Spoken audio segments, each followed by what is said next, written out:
The art school is 19B3. What we said yesterday, we had a new Mishnah yesterday where it talks about mats made out of reeds.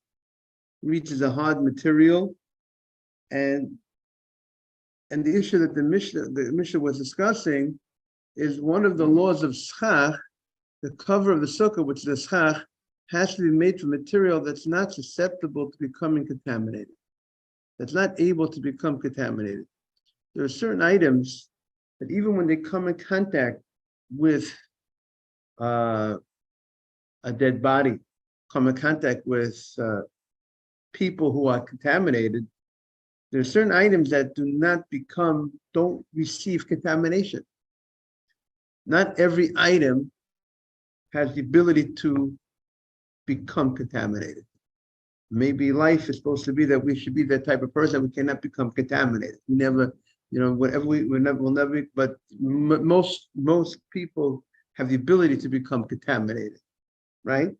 But there are certain items. Let's say a flat piece of wood is not called that type of item does not have the ability to become contaminated, unless the type of item that you designate for laying down, and that has the ability to become contaminated.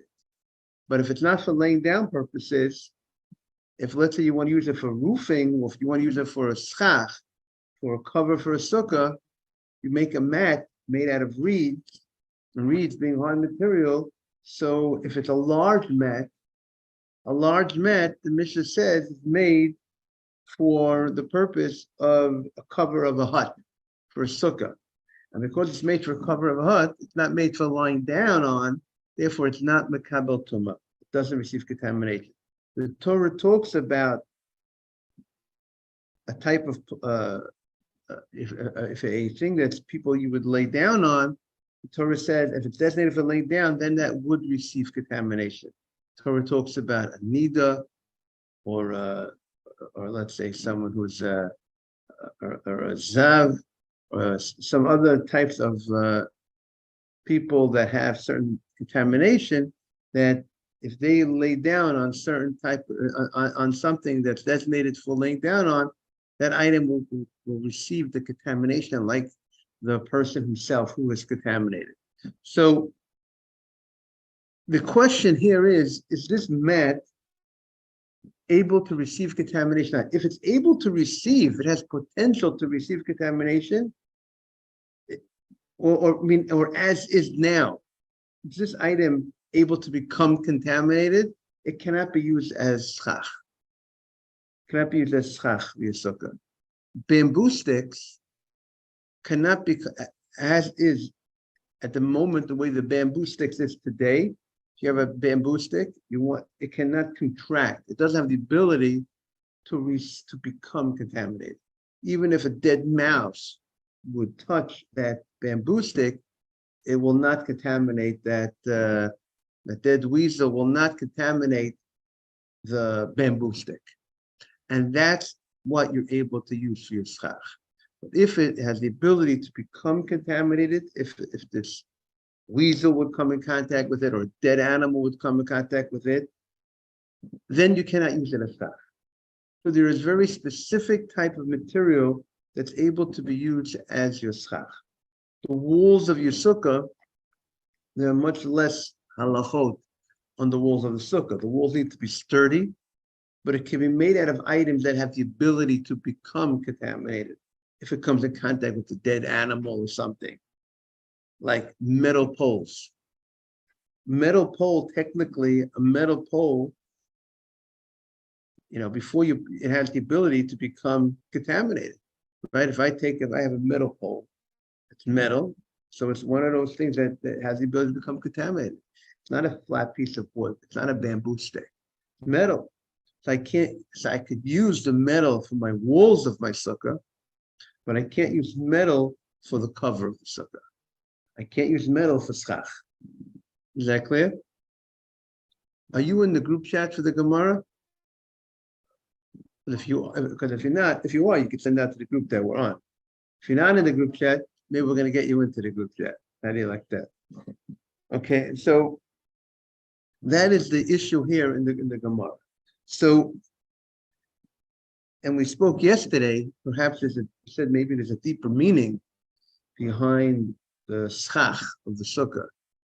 One idea is also, first of all, the schach is the cover of the sukkah.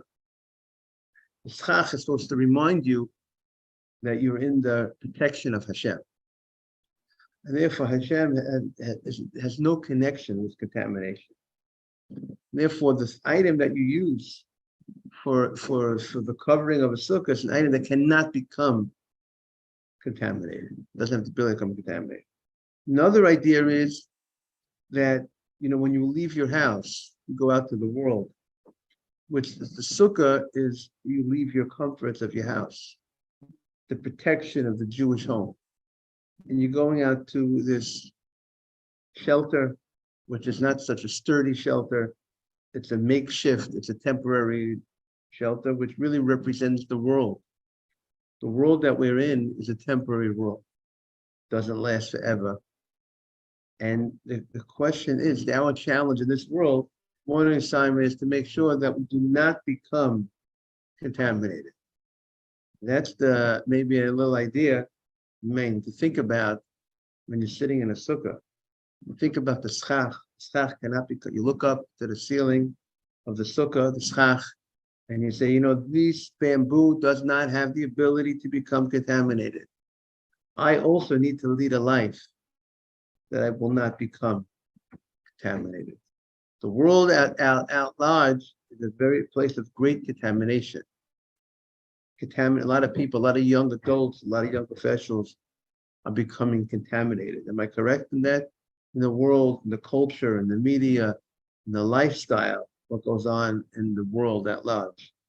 And that's what we need to protect ourselves from becoming contaminated. Just a deeper message, right, Simon? When we're sitting in a sukkah. Sukkah is a very holy place.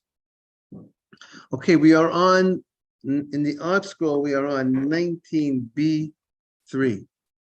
So we said yesterday that there is a dispute in the Mishnah between Rabbi Chachamim and Rabbi Eliezer. What was the dispute in the Mishnah? The dispute in the Mishnah stated that if you have a large mat, the Mishnah spoke about if you made the mat for the purpose of sleeping, so then that mat had the ability to become contaminated through a dead animal, and therefore you cannot use it as schach. But the Gemara says, what does it imply? Only if you made it for the purpose of sleeping. But let's say you did not make it with any specific intended purpose. It was made. It was made. Meaning if you go to the store and you buy this mat made out of reeds, is this mat generally used, manufactured for the purpose of sleeping? Or this large mat that's made out of reeds is made for the purpose of schach, covering? So because a mat is hard, tough material, so generally it's made, what it's made for is roofing, as a schach, but it's not so comfortable for sleeping on. So the only time it would be a problem for you to use such a mat for schach if it was manufactured specifically for sleeping, for laying down. That would be the problem. That's a large mat. But what about a small mat? What about not such a large mat? Even though it's made out of reeds, but a small mat, the implication of the first opinion of the Mishnah, that a small mat is made in general for a person to lie down. And therefore, first, the Tanna Kama holds a small mat you cannot use for schach unless, let's say you have a spot in the ceiling of the sukkah, and you want to put a small mat to fill in that spot. So the Tanna Kama holds you cannot use a small mat because it's generally made for sleeping, which would have the ability to become contaminated. The only time you can use a small mat is the small mat was made specifically for the purpose of schach. right? You go to the store, you go to Home Depot, and they have small mats, and they say this is roofing. I mean, what we do today is if we buy a mat, we will not just buy a mat from Home Depot. We buy a mat that has a hashgacha, has a supervision on it to say that it was done a certain way, made a certain way, right? For a part of that supervision is saying that it's made for the purpose of schach. It's not made for the purpose of lying down. So the Tanakama, the first opinion in the Mishnah, distinguishes between a large mat and a small mat. The distinction is when you did not make it for a specific purpose, what is the general use? If you clearly specified for schach, no problem. Doesn't make a difference whether it's a large mat, small mat. If you're intended to use it for, if it was manufactured, the manufacturer in China, right? Specifically, it was made specifically. You have your warehouse in China, and you said, I want to make it. We're making it for the purpose of roofing, for schach. You could use it, whether it's large, whether it's small.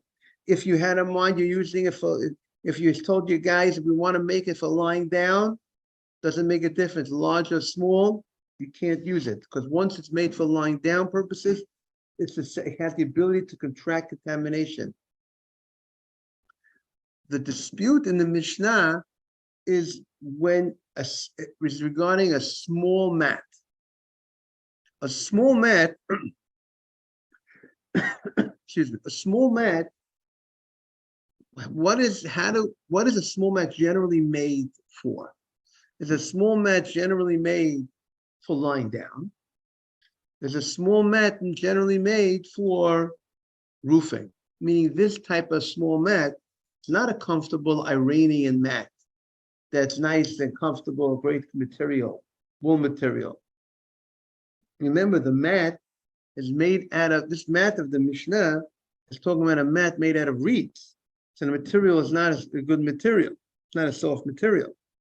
So the Tanakama says, according to one interpretation of the Gemara, according to the first interpretation of the Gemara, Tanakama holds a small mat generally, which is called stam. Generally, a small mat is made for the purpose of lying down. And therefore, a small mat you cannot use as schach. So that's a great question. So yesterday I mentioned to Mr. Haber, I mean, we have to be researched. I mentioned Mr. Haber, like sometimes you go in, you want a large Coke, a large coffee, or a small coffee, right, Aaron? Large or small. So there's something that's understood right. So I presume that a small mat is something more personable, personal size, like and a large mat is much more, that. But it needs to be researched exactly. But it's clear. I mean, it's clear that you go to the store. It's clear what people understand. This is called a large mat. Like you go to the bakery. I want a large challah. You want a small challah. It's whatever that size is. It's a clear, understood size. So that's what the Tanakama says. So the Tanakama says a small mat is usually used for a person to lay down on, and therefore the small reed mat you cannot use as schach unless you manufactured it specifically for the schach. Comes Rabbi Eliezer, and Rabbi Eliezer says he's more lenient. He says small mat, being that it's made out of reeds, he understands it's generally made for schach purposes. It's generally made for patches and a roof. It's not made for lying down, even if it's small, because it's a hard material. It's reeds. It's made out of reeds. So therefore, he holds that a small mat would be fine to use for schach unless you specifically manufactured it for lying down. That's what the Gemara said yesterday. Today, the Gemara continues. The Gemara says, we're up to Rabbi Eliezer, we're up to Rabbi Eliezer Omer. Rabbi Eliezer Omer,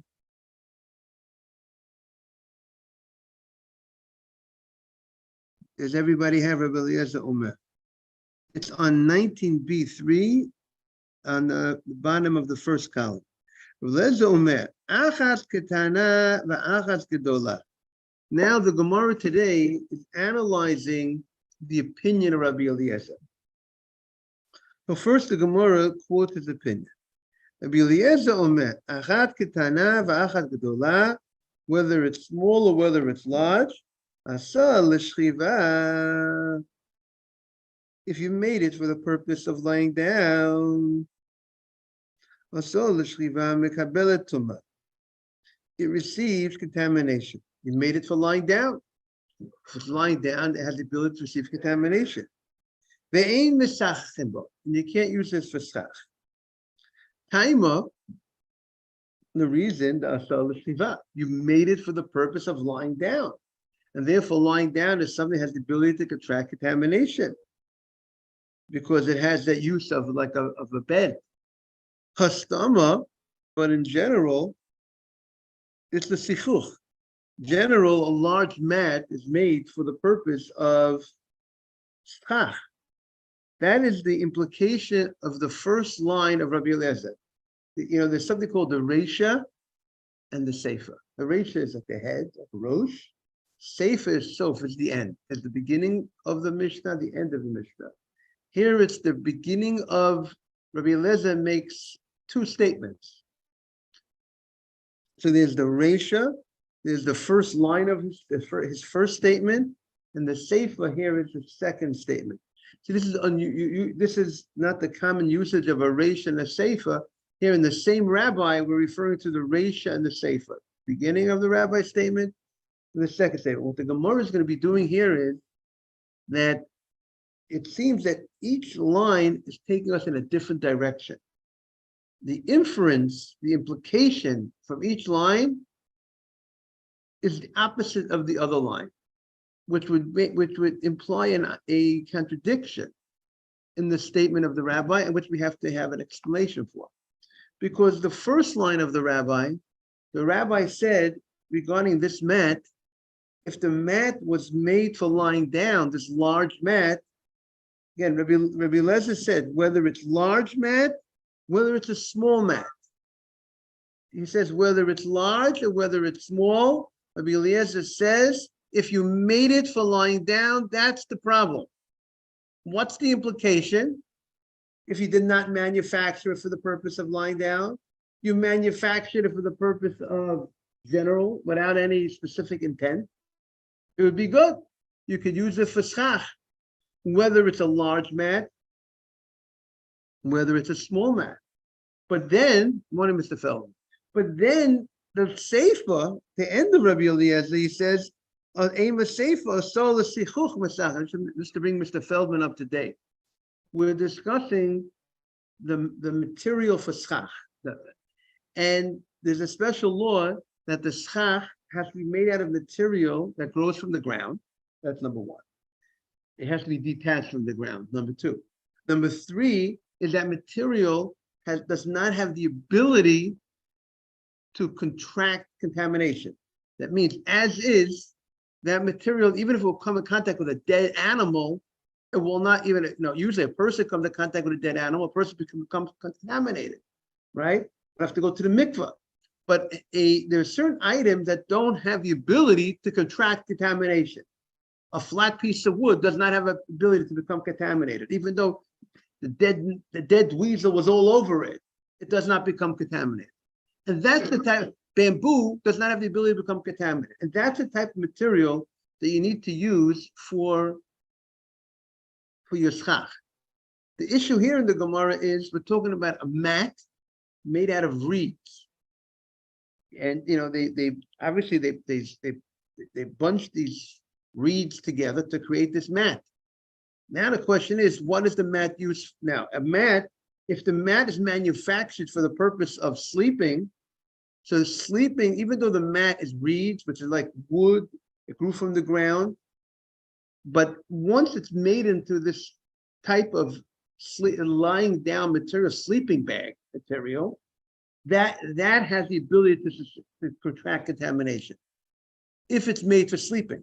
But if the mat is made for roofing, it's not going to be able to contract contamination. So that's the basic idea here in the Gemara. The question here in the Mishnah is, what's the status on a small mat? That's what the Gemara at this junction understands is the issue. A large mat is generally manufactured for roofing, for schach. And therefore, you could go to a store and buy a large mat, according to this opinion, not halachically. The idea is you could buy a large mat and you could use it for schach according to this, because it's not made for lying down, because it's a hard material. It's made out of reed material. It's not a nice Persian rug. It's reeds. The Tanakama, the first opinion of the Gemara holds, a small mat is generally made for lying down. It's a small mat. So even though it's made out of these reeds material, you cannot use a small mat for schach unless it was specifically manufactured for schach, which, by the way, that's why the mats that we use today are mats that are specifically manufactured for the purpose of schach, not for some other purpose of lying down, going camping and lying down on it. Because if it's made for going camping and lying down on, then you will not be able to use it for schach. The Gemara is having difficulties, has a question in Rabbi Eliezer. Because Rabbi Eliezer, he says in the Reisha, in his first statement, he says, whether it's made a large mat, whether it's a small mat, if you made it for lying down, you cannot use it for schach. Because you made it for a sleeping bag, now it's susceptible to contamination, has the ability to receive contamination. What's the inference, the Gemara says? The inference is specifically you made it for lying down. But if you did not make it for that specific purpose of lying down, you would be able to use it for schach, even though it's small. But then the Gemara says, Ema Seifa, the end of the statement of Eliezer, because he says, Asol l'sichuch. The Seifa says, if you made it specifically for schach, then the saching above, the morning is admin, then you could use it for schach. The Eina mekabelas tumah, and it's not going to receive contamination because you made it specifically for schach. Taima, the asol l'sichuch. Good morning. Just to bring our chashiv, all the chashiv people up to date. We're discussing the materials that are used for schach. And if you make the material that's used for schach, has to be made out of material that does not have the ability to contract contamination, does not have the ability to become contaminated through a dead weasel or a person who passed away. It has to be such material. And we're discussing a mat material, large mats, small mats. If they're made for lying down, if it's made out of reeds, it's made for lying down, then it's a problem. But lying down is one of the things that the Torah talks about. If a nida sits on a certain thing or lies down on certain things, it could become contaminated. We don't have, there's no effect to us today because we're not dealing with truma, we're not dealing with going into the Beit HaMikdash.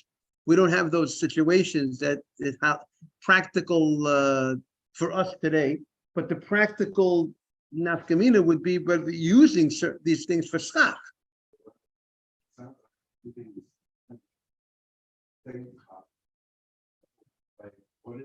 If you manufacture, depending on the manufacturing, what was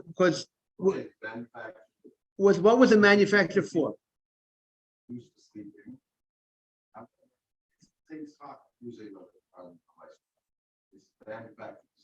Right. Wait,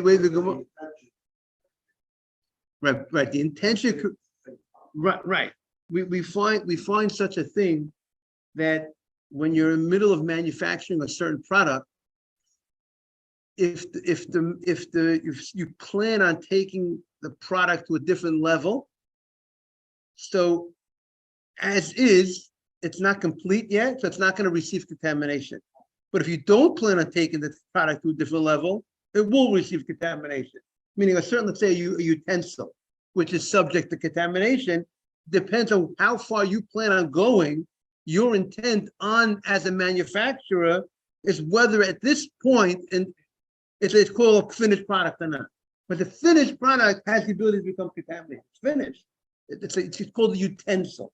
But as long as the product is not finished, it doesn't have the ability to become contaminated. It will not be warning. It will not become contaminated. So you're right. The intention is the key. The question here is when the general when there's no known intention. We don't know what it was manufactured for. What is the general usage of a small mat? A small mat made out of reeds, not a nice, comfortable mat that you would lay down on so fast. But it's small. So small. So sometimes when you need a mat, you need a place to like you might. So how do we look at a small mat? That is the question of the Gemara. So Rabbi Eliezer seems to. The Gemara has an apparent contradiction in the words of Rabbi Eliezer himself, because Rabbi Eliezer himself, not only by a small mat, he has a contradiction even by both small and large. Because Rabbi Eliezer says, if you made those, it doesn't make a difference, large or small mat. If you made it for lying down, no good. If you made it for sleeping, it's no good. Implication is, but if it was not clearly made for sleeping, what did Mr. Amos? If it's not clearly made for sleeping, you could use it. You could use it for schach. But then in the Sefer, the end of the Mishnah, Rabbi Eliezer says, if it's made for schach, then it's good. What's the implication? If it's not specifically made for schach, if it's not specifically made for schach, then it would be a problem. Good morning. So that's the Gemara's contradiction. If you look,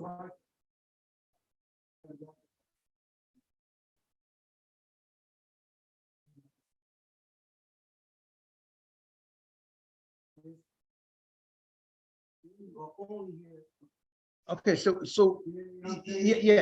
it depends. So once the product was complete, if it was completed. So then already at that moment that it was completed, it was susceptible to contamination. So even though you changed your mind, once the item was susceptible to contamination, then you can't use it for schach. So the Gemara says, the end of the Mishnah, Rabbi Eliezer says, only if you made it for schach, you specifically made it for schach, the large or small mat, then it is good. Implication is, if you didn't have specific intent for schach, it will not be good. If you just, the average mat will not be good, whether it's large or small. But the Reisha, the first clause of the Mishnah, he indicated the average would be good, large or small mat. The only problem is if you specifically made it for lying down. So one case, the inference is if it's not made specifically for lying down, it's just made stomach, general usage would be good.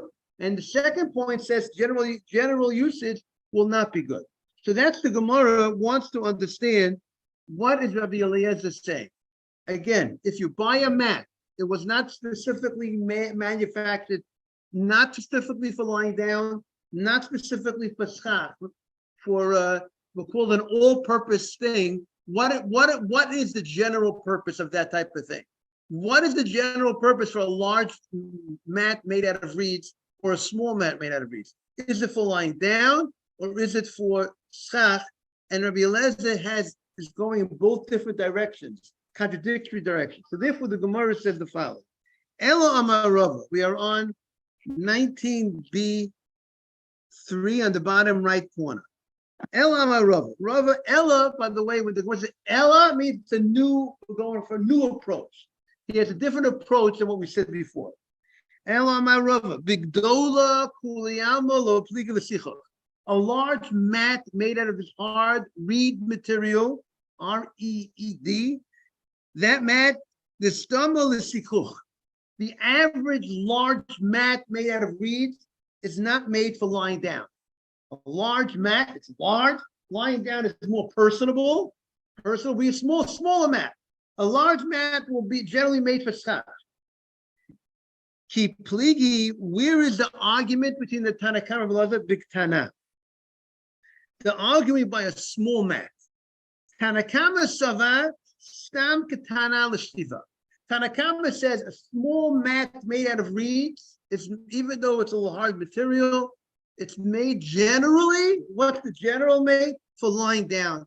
For an individual to lie down, maybe it's for your back, like sometimes you got a hard mattress, you got a little hard reed, so it's made for lying down.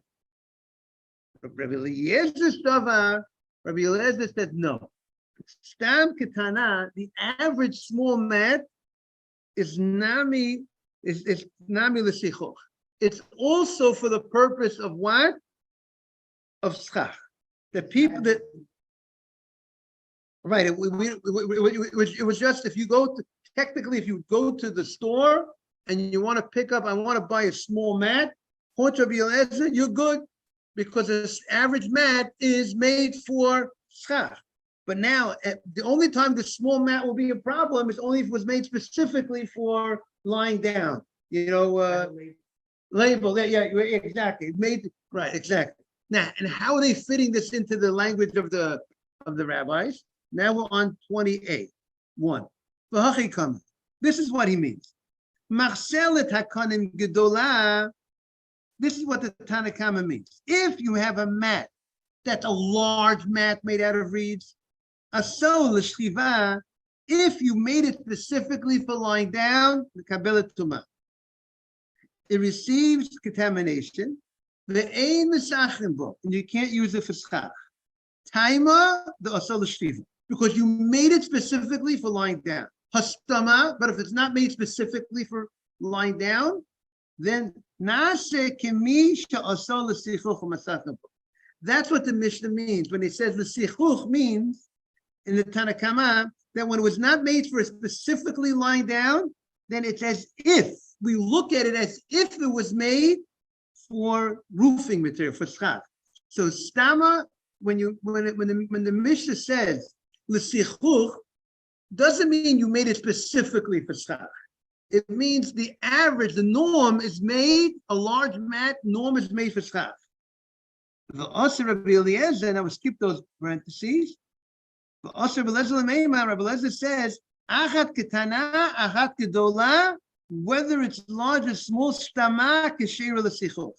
The stama, the general way of even a small mat, is also made for the purpose of schach. It's not made, a small reeded mat is not made for lying down. Okay, we'll see tomorrow more about it. It's a little complicated, but I think everybody get focus is on exactly that. Those are the two components, and we're trying to figure that out. Exactly. Have a great day, everybody. Daniel, it's great to have you back, Mr. Asby. Mr. Asby is you're back in it. It hasn't been a big hefsek between one time and the other. That's a good sign.